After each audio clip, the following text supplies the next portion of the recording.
let's start with the little introduction with the bone.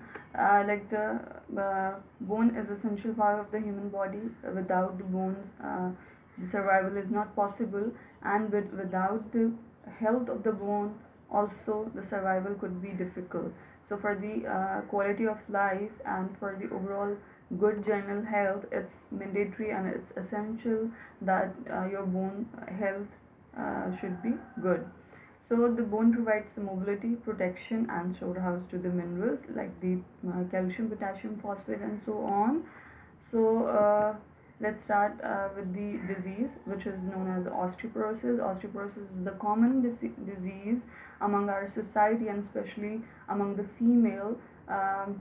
And unluckily or sadly, there is no any warning sign before the fracture of the osteoporosis. Means that the osteoporosis is only recognized when fractures are occurred or any fracture occurred in the human body. Osteoporosis is defined as the low bone mineral density caused by the altered bone microstructures, ultimately predisposing the patients to low impact or the fragility fracture. So this is the only symptom, that after the low bone mineral density, the fragility fractures will cause. This is the example. At the left side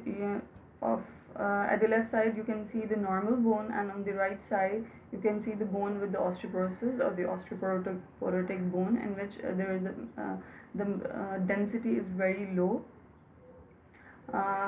porosity is greater, and microstructure is disturbed or is damaged also. So the low bone mass and the deterioration of the microstructure of the bone tissue is also known as osteoporosis. Okay, if someone is having the osteoporosis, how we can calculate or how we can measure how we can identify the bone mineral density or the bone health. Simply, how we can recognize the bone health, either it is a healthy or it is going towards the osteoporosis.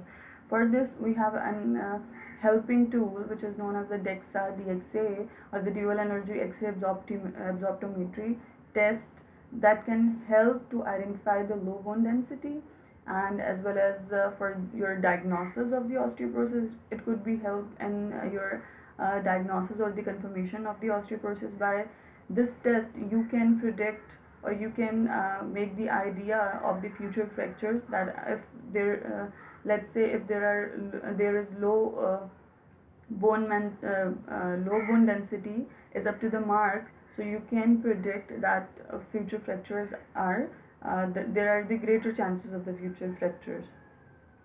Determination of the rate of the bone loss is again can be determined by this test, DEXA. Types of the osteoporosis: primary osteoporosis and the secondary osteoporosis. There are the two types. There are two basic types.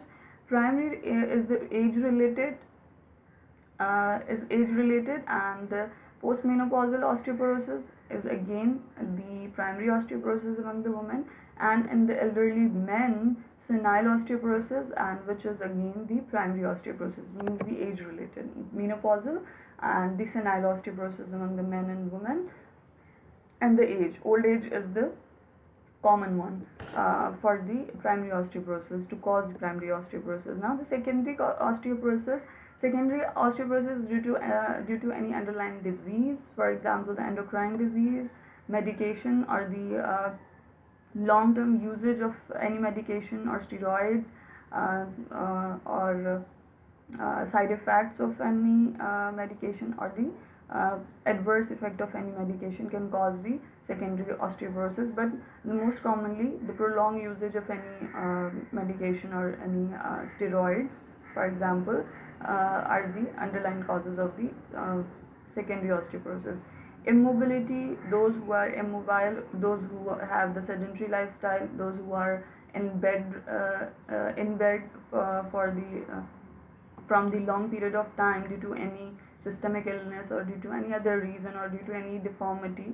So the immobility is also the cause of the osteoporosis. which is again the secondary osteoporosis, and the inflammation, some inflammatory diseases or the inflammation due to which immobility, the patient's mobility will get reduced. So there is a chance of having secondary osteoporosis. Epidemiology. According to the NOF, the National Osteoporosis Foundation, they estimated, or they estimated and they make the idea that in 2008, that more than 12 million people in the United States would have osteoporosis by 2010. No, I'm talking about just 2010, the 10 years back. 40 millions would have osteopenia. By year 2020, they predicted that these numbers are expected to rise to the 14 to 47 million respectively in 2020. There is no any latest research of 2020 by NOF regarding these numbers, but in 2018 they calculated and they estimated these numbers, and for the 2020 year they expecting that the rise of the osteoporotic patient from the 12 million to it rises to 14 to 47 million respectively. Advancing age and the female gender incur the higher risk of the bone density diseases due to the less calcium intake among the female, and due to some other physiological changes by certain ages or the certain age. So these are the major causes. The physiology and the low calcium intake causes the low bone density among the female, and which leads to the osteoporosis. Etiology and the risk factors. The current low BMD, it can be secondary. It can be secondary to the low intake of the calcium, or any systemic illness. So any current low bone mass density can lead to the, or can be a risk factor for the osteoporosis. Advanced age. By the age, we have a physiological concept that the osteoclast and osteoblast, there are two types of the cells are present in the bone. Osteoblasts are responsible for making the bone, and osteoclasts are responsible for resorption the bone. And after in the teenage, the activity of the osteoblast has increased than the osteoclastic activity, and at certain age of the adulthood, the balance will occur of between both these cells, and after the and at the later ages, or in the advanced age, this balance will interrupt, and you can say the osteoclastic activity overcome the osteoblastic activity. So by overcoming the or you can say the overactivity of the osteoclastic cells, the bone resorption process will get higher or faster, or will speed up than the osteoblastic activity. So that's why this is the natural phenomena, this is the natural aging process as well, but we can slow down it by some medications, by some lifestyle modification, and some dietary intake, some improvement in the dietary intake. So these are the factors that can lead to the that are associated with the advanced age to cause the osteoporosis. Female gender, as I told you, the physiology of the female, and somewhat the behavior of not intaking of calcium and other minerals. So these are the factors. So among the female, the next is the inadequate physical activity or the immobility. I told you earlier about this. Poor health and general poor health, or any systemic illness, or current smokers, estrogen or the testosterone deficiency. These hormones are responsible for absorption. One of the function of these hormones is to reabsorb the calcium, but when they are deficit, that means the absorption of the calcium is also low. So that's why maybe in the severe stages and the severe cases of the deficiency may lead to the osteoporosis. Corticosteroid use, long-term use of the corticosteroid also affect the bone mineral density or the calcium deposition of the bone. Vitamin D deficiency, which is again essential vitamin for the absorption of the calcium. Low from the intestine and from the other parts of the body. Low lifetime calcium intake if the person is on the diet which is calcium restricted, or and there is no calcium in the intake or in the diet, so that means the calcium deficiency is obvious. Alcoholism is also the cause of the is also the cause or the risk factor of the osteoporosis. What are the clinical signs and symptoms of the osteoporosis?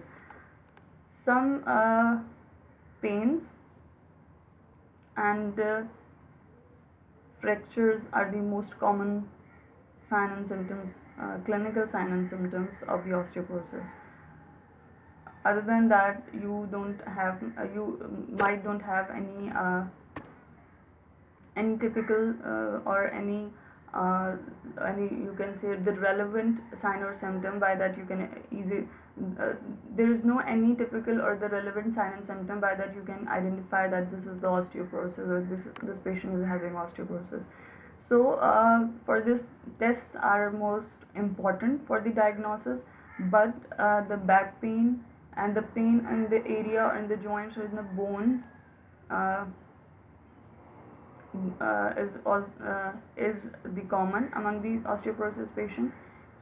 Patient will complain the back pain or the any joint or bone pain, episodic, acute, low thoracic or the high lumbar pain are most common. Compression fractures of the spine, which are again most common if patient flex their spine, and slightly flexion can cause the compression fracture, because in the flexion it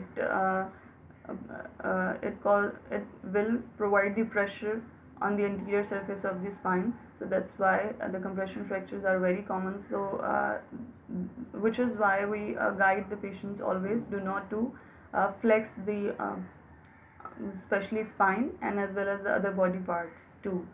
Bone fractures decrease in the height, the kyphosis, the lumbar posture. Sorry, the lumbar spine will go into the kyphosis or the thoracic area. Dogger's hump. This is the example of the dogger's hump, in which the stooped.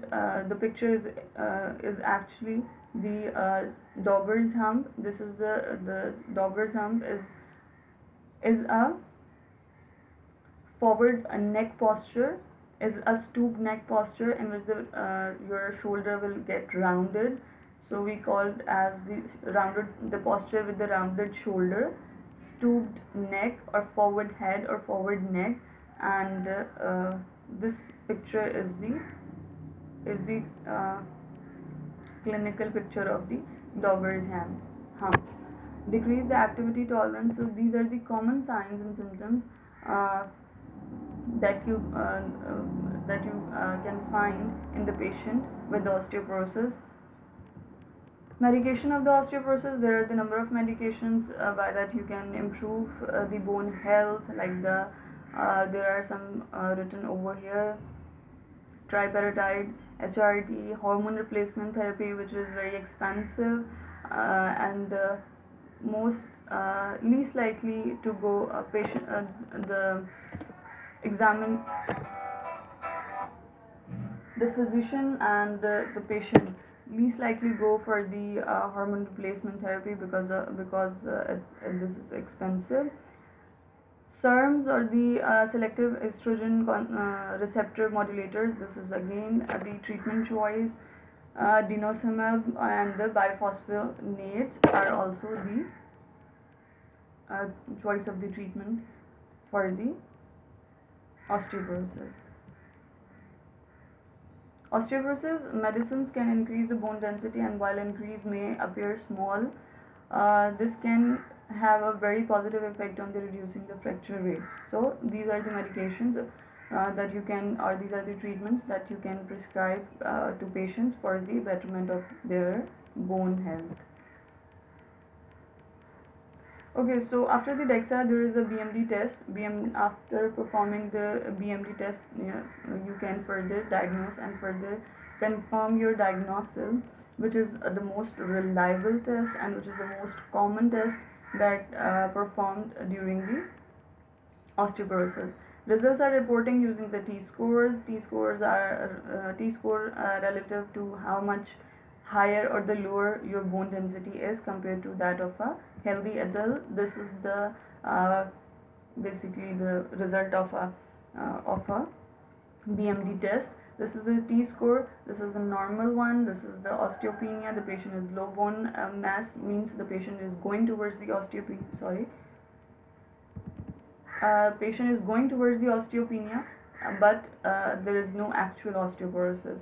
So this is the range for the osteopenia, osteoporosis, and this is the range for the osteoporosis. Actually, that is minus 2.5 or less.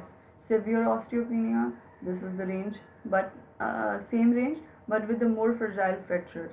Osteoporosis and the severe osteoporosis, what is the difference? Low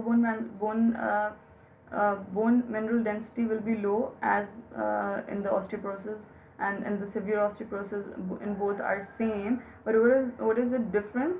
The more fragile fracture or the fragility fracture will be seen in the severe osteoporosis, and this is the normal. These are the ranges, and these are the determinants.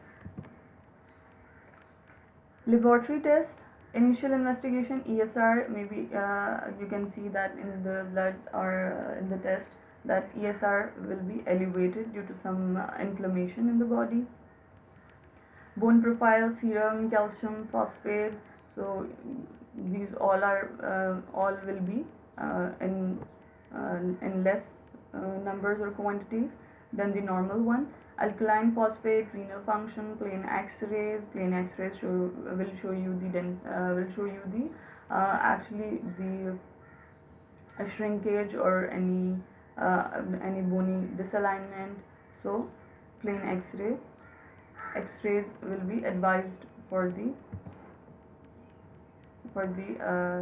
diagnosis. So the medical management. After the medications, after the pharmaceutical or after the allopathic medicine, there is some daily exercises. Medical management isn't the only way to treat the osteoporosis. It is important to include the daily exercise, good nutrition, include the adequate calcium and the vitamin D, quit smoking, and limit your alcohol intake. So the medications are not only the treatment, or the medical management is not the only way to treat the osteoporosis. Along with nutritional control or good nutrition, or the daily exercise, and as well as the quitting smoking and alcohol intake, or limit alcohol intake, or reduce or cessation of the alcohol intake, is also playing the part in the management of the osteoporosis. Physical therapy management. Physical therapy intervention or the physical therapy treatment for the individual with the osteoporosis or even the osteopenia should include the weight bearing exercises. Number one thing or the top of the list is the weight bearing exercises, which are highly recommended and prescribed for the osteoporotic patients, because osteoporosis is a disease in which the bone is going to fragile or is going to weaken, or less density will be found. So that's why weight bearing exercises are important. By putting the weight or some extra stress or some extra weight on the bones, initiate the process of reabsorption of the calcium in the bones. So weight bearing exercises are important. Flexible exercises or the flexibility exercises. I told you many times that flexibility can improve by the stretching exercises. So to improve the flexibility, we have to do the stretching exercises. I will show you further. Strengthening exercises by the resisted exercises or the resisted activity, any place and give the weight to the patient and then asked to lift the body part with by managing that weight. So when the patient will work against that weight, by this manner, the strength of the muscle will be increased. Postural exercises teach the patient then how to be in a good posture, how to work in a good posture, how to maintain a good posture if the patient is in a is with a bad posture. So the last one is the balance exercises. Balance exercises are also important because if there is a poor balance, that means the fall will increase, the chances of the fall will increase, and after the fall you will see the multiple fractures in the patient. So for the prevention and for the better health, we have to prescribe the balance exercises along with all these above exercises. What will be the goal of the physical therapist or the physical therapy team or the physical therapy management? To educate the proper posture, because the patients are so much habitual of adapting the bad posture, and they feel very comfortable in that, in that wrong posture, in that bad posture, because their muscles are adapted and their muscles are more feel more better in the bad posture. But after a long time, that bad posture and that comfortability will lead to the deformity, any bony change, and which might be not reversible. So just educate the patient the right posture if he or she is using the bad posture. Otherwise, there is no need. But the goal should be the posture education. Teach safe ways of the moving and lifting. Okay, I'll show you. Okay, I have the pictures of exercises to prevent the decline in the bone mass and to prevent the fractures. This is again the important goal or the important consideration or important part, to prevent the decline in the bone mass and to prevent the fractures, to increase the strength in the bones, maintain the improved balance, help decrease stress placed on the bones by their tightened muscles if the muscles are in the atrophy, or if the muscles not the atrophy, in the contracture actually, if the muscles are in the contracted state, so that contraction causes the stress, and that stress will put into the will go to the bones, or the bone will tolerate the stress of the tightened muscles. So to reduce the load, or to reduce the weight on the bones, we can do some flexibility exercises like stretching to reduce the tightness of the muscles or the soft tissues simply. To improve overall mobility, to control the pain and the gradual returning back to the regular activity. So these are the goals, and these are the expectations from the physical therapist, or from the or from the rehabilitation team actually, in the osteoporotic patient. If the patient has fracture related to the osteoporosis, treatment will start with a focus on decreasing the pain initially, and the first goal is to manage the pain, because before managing pain you cannot do with a patient anything. Patient will hesitate, patient will not allow you to do or to perform any kind of exercise because he or she will feels pain. So for the modalities like the ice, heat, ultrasound, and the electrical current like the TENS, these are the modalities, these are the gadgets by applying that you can reduce the pain, you can manage the pain, you can decrease the pain of the patient, and then after decreasing pain, after 1 or 2 sessions maximum, now patient will allow you to do further exercises. So let's start with the exercises or the exercise session. Start always with the extension exercises. Always start with the extension exercises. Flexion. Keep remember students that flexion exercises are always contraindicated in the osteoporosis, because flexion exercises increase the risk of the fracture, or put greater stress on the anterior surfaces of the bones, uh, which is not favorable for osteoporotic bone. So extension exercises of the neck, extension exercises of the back, trunk, or the whole body. Chin tucks. What are the chin tucks? Chin tucks in which you just uh, sit in a neutral position, in an anatomical position, sitting in an anatomical position or the neutral position, and then ask to the patient to forward move forward the neck without moving the trunk. Just forward the neck and then backward. Just forward the neck and then backward. But remember, without moving the trunk. So only the head will move forward and backward. This is called the chin tucks, and as well as downward and upward. Scapular retractions. Okay, so scapular retractions, thoracic extensions, hip extensions. So always perform the extension exercises. These all exercises will improve the posture, balance, and strength. Yes, important note that the flexion exercises are contraindicated. Anterior compressive forces.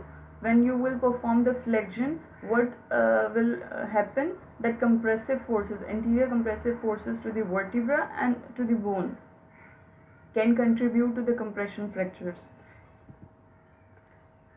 Non-strenuous exercises, or the upper or the shoulder extension exercises. How we can teach the patient to perform the extension exercises like this. Ask the patient to lay down on the floor, on the surface, flex the lower limb approximately 80 degrees, and then by adapting this posture, and then move the arms sideways. Move the arm. This is the number one is the first posture. Number 2 and number 3. Follow the sequence and teach your patient, then perform this exercise. This is the shoulder extension exercise with the spine supported. You can perform without support, but this is the initial exercise. Without support means in the sitting or in the standing. The the moving of the arm sideways in the standing and in the sitting. You can ask the patient to do that, but initially I will suggest you that perform the exercises in the spine supported postures.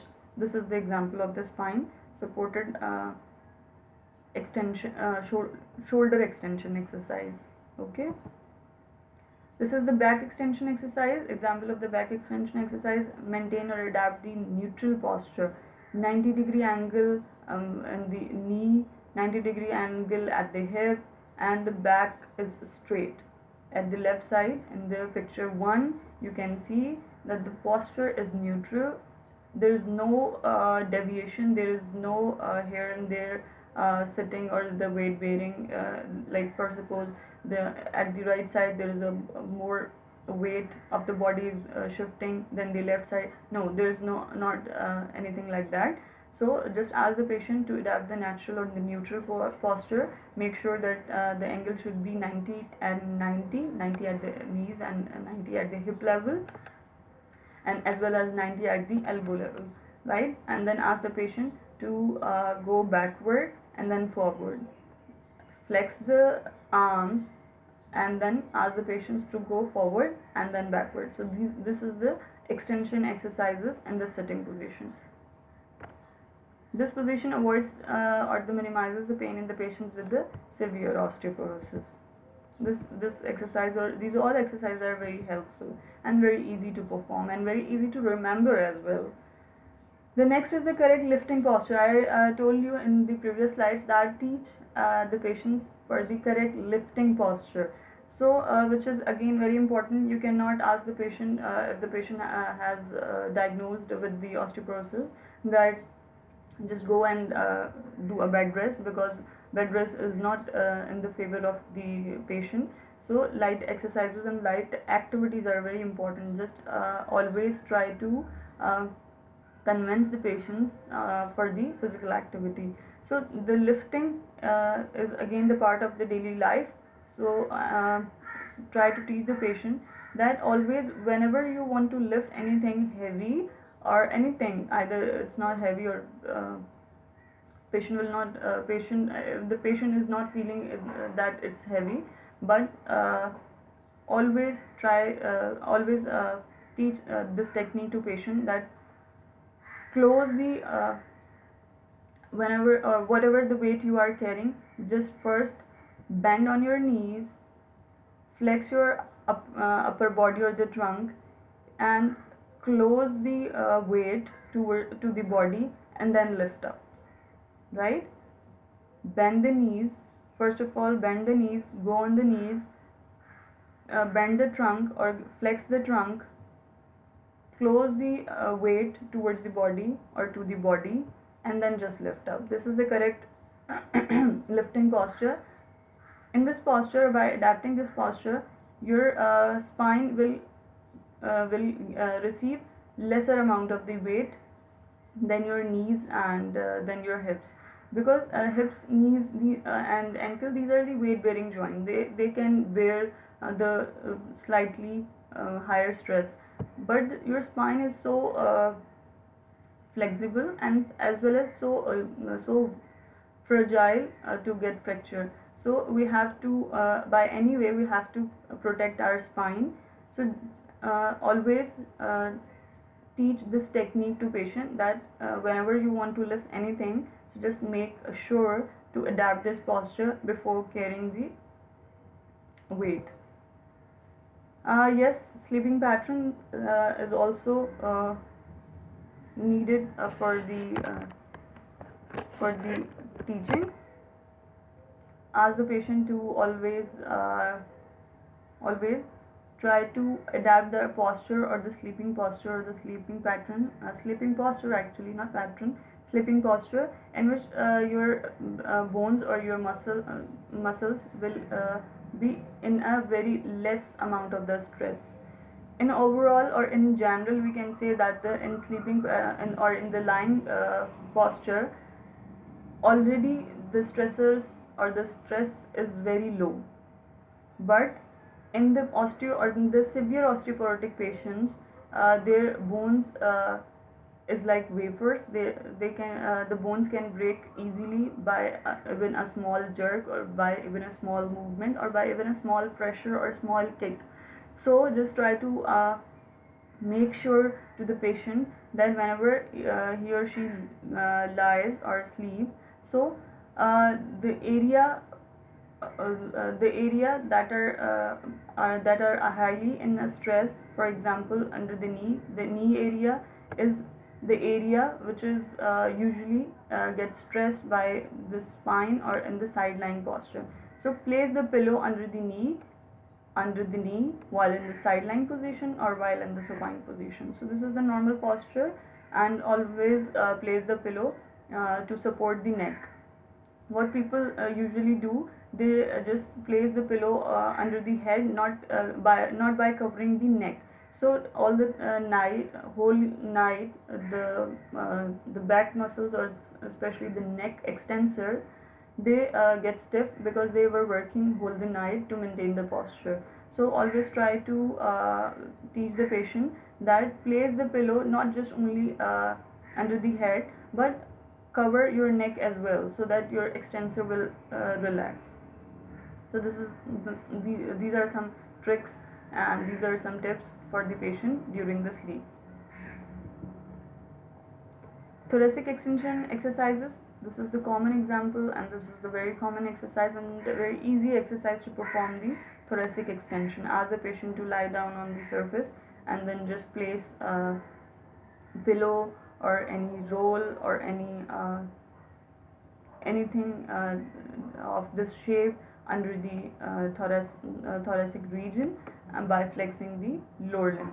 So this is the common exercise, and which is very comfortable and easy for maintaining the thoracic extension. Exercises for improving the strength in the lumbar extensors and the gluteus maximus muscles. So the extensors of the lumbar spine. This was for the thoracic extension, and now for the lumbar extension, or as well as with the gluteus maximus muscles. So ask the patient to adapt this posture. This is called as the cat posture or the camel posture or the cow posture.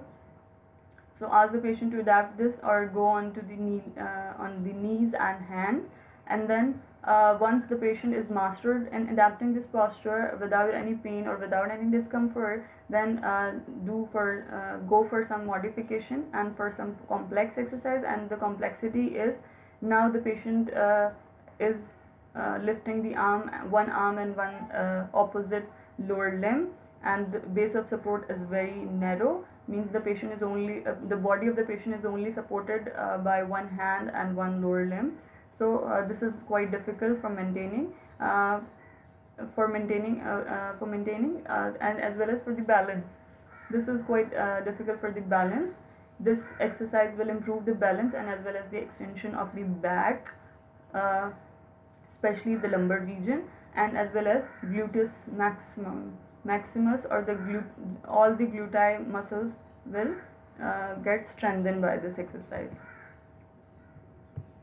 Weight bearing exercises, walking outdoors on a treadmill, and the gentle non-pounding forms of the dance, stair climbing, these all are the useful activities to put the weight through the bones and encourage the upright posture, means the right alignment, the straight alignment, the upright posture, the standing posture, the erect posture, while also improving the cardiovascular health. These all activities also improve the cardiovascular health, or responsible for improvement in the cardiovascular fitness. High impact activities such as the running, jumping, and the pounding forms of the dance should be strictly avoided. Like the severe or the high impact activities are contraindicated, are restricted, or are strictly avoided, because these heavy activities may cause the fractures of the bone. So just start with the light exercise and then go for the complexity. Arm press exercise for the upper limb. Stand face a wall. The lady is standing facing towards the wall, about 50 centimeter away from it, with your feet slightly apart, arms bent at the elbows and hands at the shoulder. Now ask the patient to hold the body towards the wall and then go back. Lean body towards the wall by applying the pressure on the elbows and hands, and then go back. Lean your body forward towards the wall by bending your elbows in a controlled movement. Push your body back to the starting position. So this exercise is known as the arm press exercise. Ask the patient to perform this. This will improve the extension of whole extension, and especially the elbow extensors. Balance. Poor balance can lead to the fall, which can easily fracture and the osteoporotic bone. Yes, we have discussed earlier this point. So that is why the balance is important consideration, or the important element to improve for the improvement. Standing with the feet close together, how we will, this is again the example of the balance exercise. As I told you earlier that there are variety of methods, there are variety of techniques and variety of exercises. By that we can improve the balance, just like by using the gymnasium ball or the gym ball or the physio ball simply, or by using the wobble board or the seesaw like board. And there is a third example of the balance exercise is ask the patient to standing with the feet close together. First, this is the first picture, or the upper one picture is showing you the initial position of the patient, and the first point is ask the patient to close the feet. Maintain the standing with the the feet together. Standing on one foot, or standing with the one foot in front of the other, like the catwalk, or just simply ask the patient to completely off the ground from that foot initially with support, like the lady is supporting the body from by the help of a wall. But once when you feel or when you think that this is the easiest task for the patient, and then ask the patient, lift the arm or stand on the one arm, or standing with the one standing with the one lower limb, not the arm, standing with the one lower limb. Maintain the standing with the only base of support of the lower limb. So this is again a difficult task you can perform by yourself. Might be most of you cannot, you will not able to perform this exercise. So always start from the lighter one or from the easy one, and then go for the complexity. So close the eye can make any of these activities even more difficult. Yes, closing the eye, ask the patient from initially do this exercise by closing the eye, then open the eye, and then ask the patient to again maintain the posture or this standing by only one lower extremity. As balance gets better, more challenging exercises should be provided. Yes. Flexibility exercises. Always keep remember that flexibility of the muscle will improve by the stretching exercises. Just try to stretch the muscles either actively or the passively. Teach the patient that in the home exercise, that go and perform this exercise. This is called the active. Patient will perform by himself or herself. And if any physical therapist or any occupational therapist or any other person is performing that exercise, is known as the passive exercise or the passive stretching or the passive flexibility exercises. By improving and maintaining the flexibility, the stress put on the bones by the tight muscles will decrease, and ability to practice good posture and body mechanics will be improved. Yes. So the next point is good flexibility also improve your mobility, which in turn improve your balance and decrease your risk of the fall. Everything is associated with another one, right? If you have a good flexibility, that means you have a good mobility, and if you have a good mobility, then you have a chances of the good balance. So everything is associated or is related to each other. Stretching for the upper back and the chest will prescribe to decrease the developing or a stoop posture. I told you that the posture, in the clinical sign and symptom, that the patient will adapt this posture.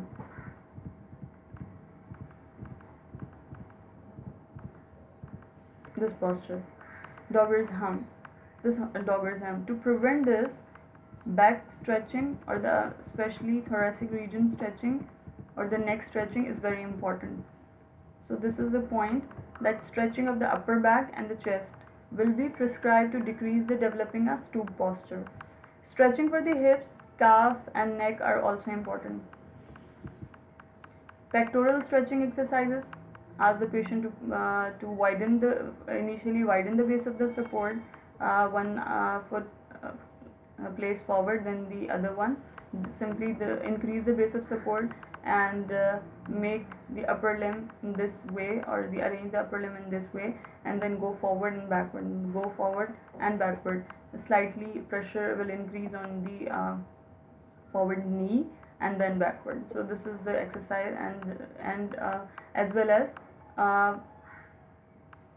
along with the lower limb, ask the patient to rotate the upper limb as well. Rotation means like forward and backward, like backward stretching and then backward stretching by adapting this posture, and then backward.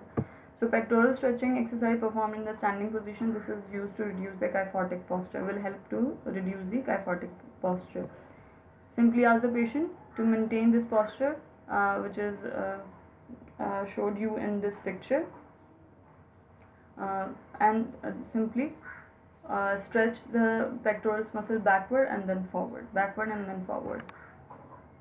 and you can add the lower limb mobility as well by going forward and slightly putting pressure backward and forward, and lower limbs as well. Okay, so this was all about the physical therapy management, and earlier we have discussed about the medicine treatment as well. But there is some alternative or the holistic management other than both therapies. They are saying that the diet or the diet correlation bone growth as an individual ages, he or she may not be absorbing the adequate amount of the calcium. So okay, so just go for the herbal supplements and diet vitamin supplementations. This will improve the bone health. By using the calcium rich foods such as milk, cheese, almonds, broccoli and the cauliflowers, these all are the calcium rich foods. So always suggest the patient along with all the therapies, like uh, you have given the medicine, you have prescribed the physical therapy, but along with all this holistic management or this alternative management, means the dietary management is also essential. So just ask the patient to have or to have these things in their diet.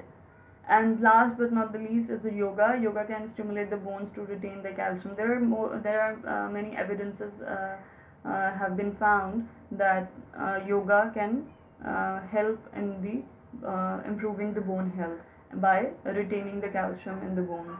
So you can also ask the patient to perform the yoga, or you can send or refer the patient to any yoga center where they will teach him or her a proper techniques of the yoga and the proper method or methodology of the yoga.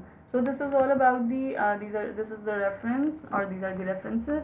So this is all about the osteoporosis and its rehabilitation. It's very easy and very interesting to learn, to know the exercises about the osteoporosis, because we find many patients in our society, in our surrounding with the osteoporosis. So hope so it was interesting and as well as clear to all of you. And do not hesitate to ask any question in the comment section or in the comment box. Please, while listening this lecture, if you feel any query, any problem, any question, so just feel free to ask. Thank you, students. This is all about the lecture. Allah Hafiz.